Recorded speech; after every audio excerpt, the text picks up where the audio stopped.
စားကုန်မတက်လာကြရမိသားကြီးမင်္ဂလာပါအုံကြီးကကြိုးနဲ့ပြည့်လွယ်ဆမ်းပါဗျာကျက်တည်မရှိနမိတ်မရှိနမမရှိမှန်လားဆိုတဲ့တခြင်းကြပြိတ္တိမှတ်သားစရာပါတယ်ဘာမှမပေါ့တရားနာပဲဟိုတရားနာပဲခင်ဗျားတို့ချောင်းဆိုတာတစ်မျိုးစေတီကရေတောက်ပါဆိုမှ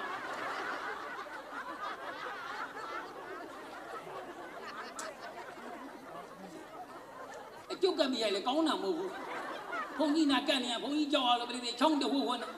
တရားပွဲမရှိလို့ဂိမ်းများဆိုဘာသာမှမကြား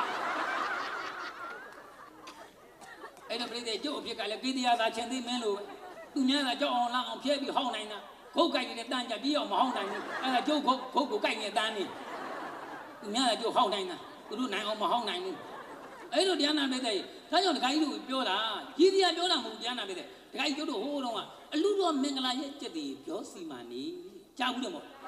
ဟိုကျုပ်တို့ဒကာကြီးရှင်းတော့ဒကာကြီးပြောတော့ဟိုကျုပ်တို့တပေါင်းတကူသားရှင်ပြီးအလူတွေပေးအလူတော်မင်္ဂလာမန်းတဲ့ထဲမှာဟိုပတ်လုံးတန်ကြီးမြိုင်မြိုင်ထိုင်နေမတီးဘူးလားဘာလို့တီးရတာလဲပြိတ္တိနွားတရီနဲ့ကြစ်ထားတဲ့ဟောဒီပတ်လုံးနဲ့မြိုင်မြိုင်ဆိုင်ဆိုင်ကြိုင်းအဲ့ဒီပတ်လုံးတော်တဲ့ကောင်းကင်ဘုံကမိုးနဲ့တာကသဘောကျတပေါင်းတကူမှအလူကြီးတွေပဲပြောတဲ့ပတ်တန်နေကြတော့မိုးနဲ့မင်းကသဘောကျတကူကဆုံမှာမိုးများရွာချပေးတယ်မှန်ရလားမှန်ပါဗျာဒါကြောင့်ရှိတော့ကစပါးရွှေဝါတောင်းလို့ပုံစီယိုရီချူစီယိုမီလုံးစီယိုမီလုံးဘယ်တော့မှ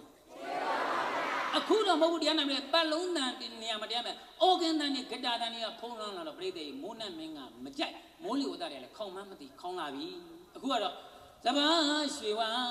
တောင်းလို့ပုံဖို့ပြိတ္တိဆေးရိုးမီးလုံးဖို့စီးကိုရေချိုးဖို့နေနေတာတစ်ခါချက်ချက်မှကြွကြွနေတစ်ခါပြီးဝေရတာ